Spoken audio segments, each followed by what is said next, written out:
الحمدللہ جنتیوں کا لفظ ہے کہ جب اللہ تبارک و تعالی دنیا کے اندر جو اہل ایمان ہیں، موحد لوگ ہیں، جب جنت میں چلے جائیں گے تو وہاں جنت کی نعمتیں دیکھنے کے بعد اللہ تبارک و تعالیٰ سے کہیں گے کہ جو نعمتیں ہمیں دیا ہے جس پر ہم الحمدللہ کہتے ہیں. تو یہ الحمدللہ جنتیوں کا لفظ ہے جو ان کے زبانوں سے یاد کرتے ہیں. اور دوسرا، اللہ کے ذکر کے جتنے کلمات ہیں ان سارے کلمات میں سب سے افضل کلمہ الحمدللہ. اللہ کے بہت سارے کلمات ہیں ذکر کرنے کے، سبحان اللہ، اللہ اکبر، لا الہ الا اللہ، لا حول ولا قوت الا باللہ. تو ذکر کرنے کے جتنے الفاظ اور جتنے اذکار ہیں اس میں سب سے افضل الحمدللہ یہ بہترین ذکر ہے. یہ تو حمد کے تعلق سے کہا جاتا ہے کہ 3 الفاظ ہیں. محمود، محمود کہتے ہیں اللہ تبارک و تعالیٰ کو. حامد یعنی اللہ کی تعریف بیان کرنے والا. محمود جس کی تعریف بیان کی گئی اسے محمود، مطلب جس کی تعریف بیان کی گئی اللہ، کہ جس کی تعریف بیان کی جاتی ہے وہ اللہ ہے. حامد مطلب اللہ کی تعریف بیان کرنے والا. حمد اللہ کی تعریف، 3 الفاظ ہیں یہاں. اب اللہ کی تعریف بیان کرنے والا، اللہ کی حمد کے اندر 2 چیزیں ہیں، ایک حمد خاص اور ایک حمد عام. حمد خاص اس کو کہتے ہیں کہ اللہ تبارک و تعالیٰ کسی کو اگر کوئی نعمت دیا، اس نعمت پہ شکریہ جو ادا کرتے ہیں، یہ حمد خاص ہے کہ نعمت ملنے پر اللہ کی تعریف بیان کیے. مثال کے طور پر اللہ تعالیٰ نے مجھے صحت دی، الحمدللہ علی کل حال، کہ میں اپنی صحت پر اللہ کی تعریف بیان کرتا ہوں. تو اس سے یہ پتہ چلا کہ یہ حمد خاص ہے. ایک ہوتا ہے حمد عام کہ جس میں اللہ کی نعمت ملو یا نہ ملو، بہرحال ہر حال میں اس کے اللہ تعالیٰ کی تعریف ہے. ہر حال میں اللہ کی تعریف، چاہے اللہ کی نعمت ملو یا نہ ملو. اب اللہ کی نعمت حمد بیان کرنے والا اگر اللہ کی حمد بیان کرو یا نہ کرو، لیکن اللہ کی حمد اپنی جگہ پر اٹل ہے. اللہ کی حمد اپنی جگہ پر یہ مخصوص اٹل ہے. اب بیان کرنے والا نہ بیان کرے تو اس کی غلطی ہے، لیکن اللہ کی تعریف اپنی جگہ پر یہ اٹل ہے. یہ تو وہی بتایا جاتا ہے کہ بندوں کے اوپر اگر اللہ تبارک و تعالیٰ کوئی نعمتیں اگر دے رہا ہے، نعمتوں پر اگر شکر ادا کر رہا ہے، یہ حمد خاص ہو گیا. اور اگر نعمتیں نہ ملی تب بھی اللہ تعالیٰ کی تعریف یہ اپنی جگہ پر ہے. یہ اب اس کی تعریف بیان کرنے والے کون؟ بندے ہیں اللہ کی تعریف بیان کرنے والے. اگر اللہ کے بندے اللہ کی تعریف بیان نہ کرے تو اللہ کی ذات میں، اس کی شان میں رائی کے دانے کے برابر کوئی فرق پڑنے والا نہیں ہے. اس کائنات کے اندر، اس دنیا کے اندر اللہ کی تعریف بیان کرنے والے اگر چھوڑ دیں، تعریف بیان کرنا چھوڑ دیں، تو پھر بھی اللہ کی تعریف میں رائی کے دانے کے برابر کمی ہونے والی نہیں ہے. کیونکہ اللہ کی اور مخلوق ہے، انسانوں کے علاوہ اللہ کی اور مخلوق ہے جو اللہ کی تعریف بیان کرتی ہے. قرآن میں اللہ تبارک و تعالیٰ نے بتایا لا یعلم جنود ربک الا ہوا.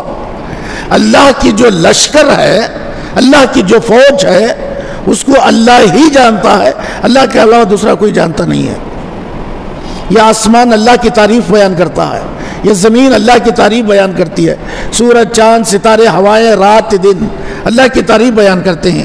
سمندر اور سمندر کی مچھلیاں، آسمان میں اڑنے والے پرندے، زمین کے کیڑے مکوڑے، جھاڑیوں میں رہنے والے چرندے پرندے، سب اللہ کی تعریف بیان کرتے ہیں. یسبح للہ ما فی السماوات وما فی الارض. زمین کے اندر جو چیزیں اور آسمان کے اندر جو چیزیں ہیں سب اللہ کی تعریف بیان کرتے ہیں. اب یہ کیسے اللہ کی تعریف بیان کر رہے ہیں، اس کا علم صرف اللہ کو ہے. اس کا علم صرف اللہ کو ہے. اب یہ مخلوق کے علاوہ اللہ کی ایک مخلوق ہے فرشتے. اللہ کی ایک مخلوق فرشتے. اب فرشتوں کا کام ہی یہ ہے کہ وہ اللہ کی عبادت اور اللہ کی تعریف میں لگے ہوئے رہتے ہیں. تو انسان اگر اللہ کی عبادت نہ کرے، انسان اگر اللہ کی تعریف نہ بیان کرے تو یہ انسان کی غلطی ہو سکتی ہے. اللہ کی ذات میں کوئی کمی واقع ہونے والی نہیں ہے. ایک بات یہ ہو گئی. اب آئیے، شکر 3 قسم کا ہوتا ہے. شکر 3 قسم کا ہوتا ہے. ایک دلی شکر، دل سے جس کا شکر ادا کیا جاتا ہے، اور ایک ہے زبان کا شکر، اور ایک ہوتا ہے اعضاء، جسم کے جو پارٹ ہیں، جسم کے اعضاء، اس کا شکر ادا کرنا. تو 3 قسم کا شکر بتایا گیا. اب دلی شکر کسے کہتے ہیں؟ کہ اللہ تعالیٰ جو نعمتیں ہمیں دیا ہے، ان نعمتوں کا احساس کر کے وہ دل سے ہم اس کا اقرار کرنا کہ ہاں یہ نعمت اللہ نے مجھے دی، اللہ نے مجھ پہ مہربانی کی، اللہ نے صحت دیا مجھے، تو میں دل سے اللہ کا شکر ادا کروں کہ اللہ نے مجھے ایک صحت دی، اللہ نے مجھے ایک دولت دی، اللہ نے مجھے گھر دیا، اللہ نے مجھے ایک اولاد دی، اللہ نے مجھے ایک نعمت دی. تو دل سے اس کا اقرار کریں اور دل سے اس کا شکر ادا کریں، جسے دلی شکر کہا جاتا ہے. اب ایک ہوتا ہے زبانی شکر. اب زبانی شکر کسے کہتے ہیں؟ کہ زبان سے ادا کرنا، الحمدللہ، سبحان اللہ، اللہ تعالیٰ لاکھ لاکھ شکر احسان، فسبح بحمد ربک واستغفر.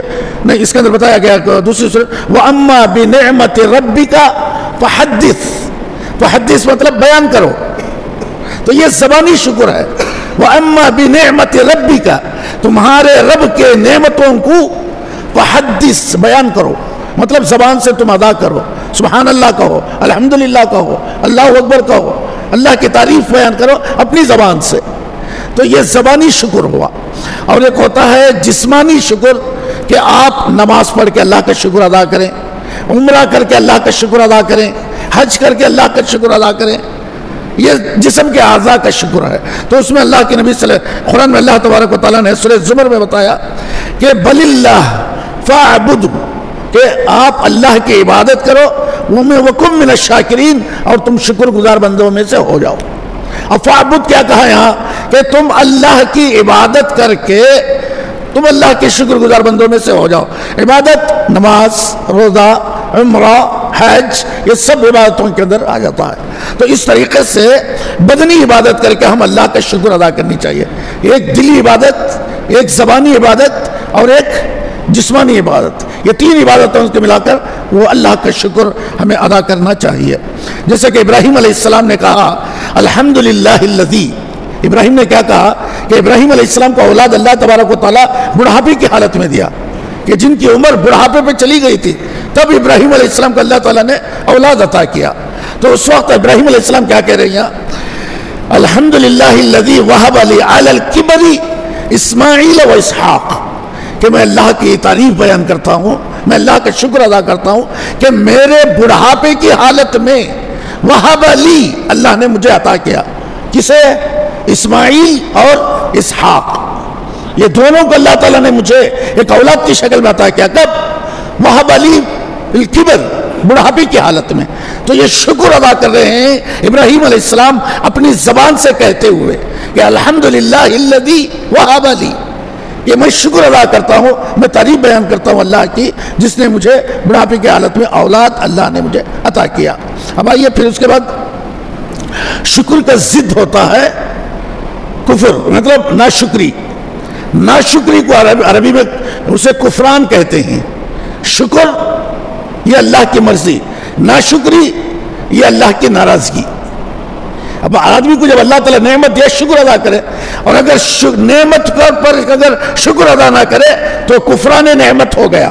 کفران نعمت مطلب کہ اللہ کی ناشکری کر رہے ہیں آپ.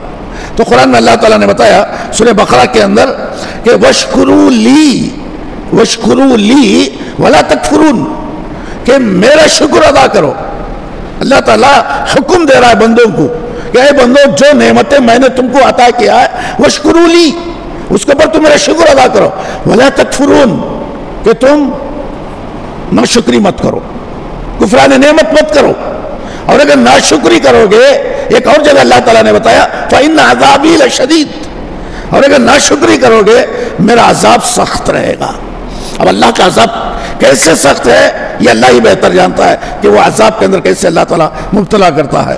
ایک اور جگہ اللہ تعالیٰ نے بتایا یعرفون نعمت اللہ ثم ینکرونها واکثرهم الکافرون، اللہ کی نعمتوں کو جانتے ہیں باوجود اس کے اللہ کی ناشکری کرتے ہیں، باوجود اس کے اللہ کی ناشکری کرتے ہیں. دیکھیے بڑے علماء نے ایک بات کہی، ایک واقعہ انہوں نے بیان کیا کہ اللہ تبارک و تعالیٰ ایک بندے کو نعمتیں ہی نعمتیں دے رہا تھا، نعمتیں ہی نعمتیں. وہ شخص اگر انکار بھی کر دے مجھے نعمتیں نہیں چاہیے، پھر بھی اللہ تعالیٰ دے رہا، نعمتیں ہی نعمتیں. ایک شخص اللہ سے مانگ رہا ہے، طلب کر رہا ہے، پھر بھی نعمتیں نہیں مل رہی ہیں، نعمتیں نہیں مل رہی ہیں اس سے. ایک بندہ یہ ہے کہ اس سے مجھے نہیں چاہیے یہ نعمتیں، بس میرا دل، میرا جسم، میری من سب کچھ بھر گیا، مجھے نعمتیں اور نہیں چاہیے. اب اس بندے کے پاس جسے نعمتیں مل رہی ہیں اس کے پاس ایک فرشتے کو بھیجا گیا، بھیج کر اس سے جا کر کہا کہ تم اللہ کا شکر ادا کرنا بند کر دو. کیوں؟ اتنی ساری نعمتیں ملی ہیں تمہیں، اتنی ساری نعمتیں ملی ہیں، بس کرو، اب اللہ کا شکر کیوں ادا کرو، بس ختم کر دو. اس نے کہا کہ مجھے نعمتیں ملو یا نہ ملو میں اللہ کا شکر ادا کرتا ہی رہوں گا، میں اللہ کا شکر ادا کرتا ہی رہوں گا. اب وہی جس کی نعمتیں نہیں مل رہی ہیں اس کے پاس جا گیا فرشتہ، جا کر کہا کہ تم شکر کیوں ادا نہیں کر رہے ہو؟ کہا کہ مجھے کیا ملا ہے کہ میں شکر ادا کروں، مجھے کیا ملا ہے کہ میں شکر ادا کروں، کچھ ملا تو شکر ادا کروں میں. مطلب کہ اللہ اسے اتنی ساری نعمتیں دے کر ہے لیکن اس کا من نہیں بھر رہا ہے. اب نعمتیں مطلب زندہ رہنے کے لیے سانس دیا، کھانے کے لیے کھانا دے رہا ہے، پینے کے لیے پانی دے رہا ہے، پہننے کے لیے کپڑے مل رہے ہیں، رہنے کے لیے گھر ہے، سب کچھ ہے، لیکن اس کے ارمانوں سے زیادہ اسے نہیں مل رہی ہے. تو وہ کیا کر رہا ہے، وہ میرے پاس کچھ آیا ہی نہیں تو میں شکر ادا کیوں کروں. اور جسے مل رہا ہے وہ کہہ رہا ہے کہ میں شکر ادا کرنا بند نہیں کروں گا. اب یہ سمجھنے کے لیے آپ کو یہ چیز سمجھنے کے لیے قرآن کی وہ آیت کے پر آؤ، لَإِن شَكَرْتُمْ لَأَزِيدَنَّكُمْ. اب اللہ تعالیٰ نے کیا کہا، جب تم شکریہ ادا کرو گے میں دیتا ہی رہوں گا. اب یہ بندہ جو شکریہ بند کرنے کے لیے کہا گیا تو اس نے کیا کہا، ملو نہ ملو میں شکر ادا کرتا ہی رہوں گا. اب یہاں اللہ تعالیٰ کیا کہہ رہا ہے، لَإِن شَكَرْتُمْ، تم اگر شکریہ ادا کرو گے، لَأَزِيدَنَّكُمْ، میں تمہیں اور زیادہ دیتا ہی رہوں گا. اگر تم ناشکری کرو گے میرا عذاب سخت ہے. اب اللہ کا عذاب کیا مطلب، اللہ تعالیٰ اسے روک دے گا. جو ناشکری کرے گا اللہ تعالیٰ اسے اور چیزیں نہیں دے گا، اس کے من کی چیزیں، اس کی خواہش کی چیزیں اللہ تعالیٰ اسے عطا نہیں کرے گا.